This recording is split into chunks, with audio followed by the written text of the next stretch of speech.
Hi, everybody. Welcome to The Right Side with Doug Billings. Thanks for watching and listening today. If you're listening, please subscribe to us on all of the major podcast platforms in America. We are on all of them. Apple Podcasts, Google Podcasts, iHeartRadio, Stitcher, Pandora, whatever. We're out there. So please find your favorite podcast platform and subscribe to The Right Side with Doug Billings. And if you want to see the glory, the splendor, the majesty, and you know you do, of the program, please head over to YouTube, search us out, The Right Side with Doug Billings, and subscribe to our channel over there, please. We're also on Twitter, CloutHub, Parler, and Facebook, at Doug Billings. You know, in the meantime, we still have the ACB nomination going on at the Supreme Court. I love saying ACB because I know it just really grinds on the liberal mindset. It's like fingernails on a chalkboard with them. You can't call Amy Coney Barrett ACB. That's like calling, you can't substitute RGB, RBG, Ruth Bader Ginsburg, and you can't call them the same thing. You can't model Amy Coney Barrett's name after Ruth Bader Ginsburg. It's almost as if it's blasphemy.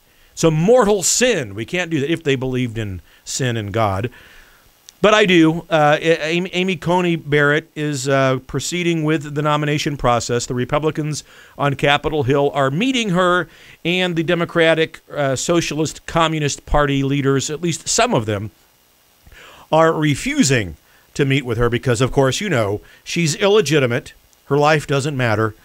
And the nomination of her is ridiculous because the new president, whoever that should be the one that nominates the Supreme Court justice. After all, the new Democratic Socialist Communist Party has no problem with just altering the way they view the Constitution. It was her most fervent last wish, Ruth Bader Ginsburg, and no matter how much we search for my most fervent last wish article in the United States Constitution, we just can't seem to find it. So the leadership of the new Democratic Socialist Communist Party, who are refusing to meet with Amy Coney Barrett because they feel as if her nomination is illegitimate, are demonstrating intellectual immaturity, ladies and gentlemen. But ACB is going forward. She will become a justice of the Supreme Court, and there's nothing that the Democratic Socialist Communist Party can do about it. So here's a few points that I want to make about how the liberals and others are approaching this. I think that the new Democratic Socialist Communist Party is aghast at this whole thing, the nomination of Amy Coney Barrett to the Supreme Court, because they would rather have somebody that views the Constitution as this living, breathing, ever-evolving document. And they're the party who, although they want the Constitution to be this living, breathing document, they clearly aren't the party that views a baby in the womb of its mother as the living, breathing, evolving life that it is. So they juxtapose themselves against these two ideological pitfalls, and intellectual immaturity is rampant among both of them. But yeah, they'll want this. They want the document to be alive and breathing, but they don't care about babies and so forth that are alive and breathing, in fact, within the womb. So that's the kind of abhorrent moral deficiencies that the new Democratic Socialist Communist Party is fraught with throughout their ideologies and their philosophies. They claim that, the second point that I'll make is they claim that ACB's Catholic faith should be held against her and that it disqualifies her from serving as a judge, period. They said this during her appointment to the Seventh Circuit.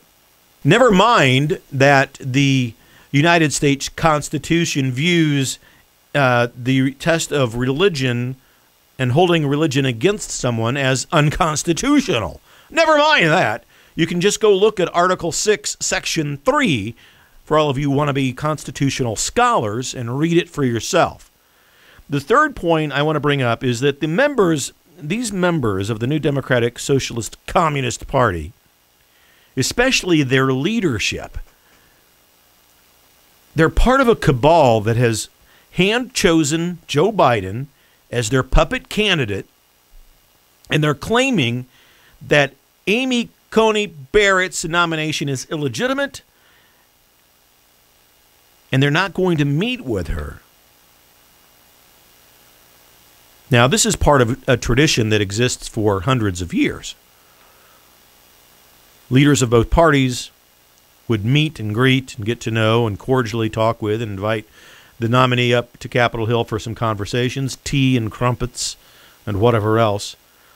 But clearly, you know, it's one thing to mess around and just shirk tradition and to do away with the long-held values and traditions that are within our republic.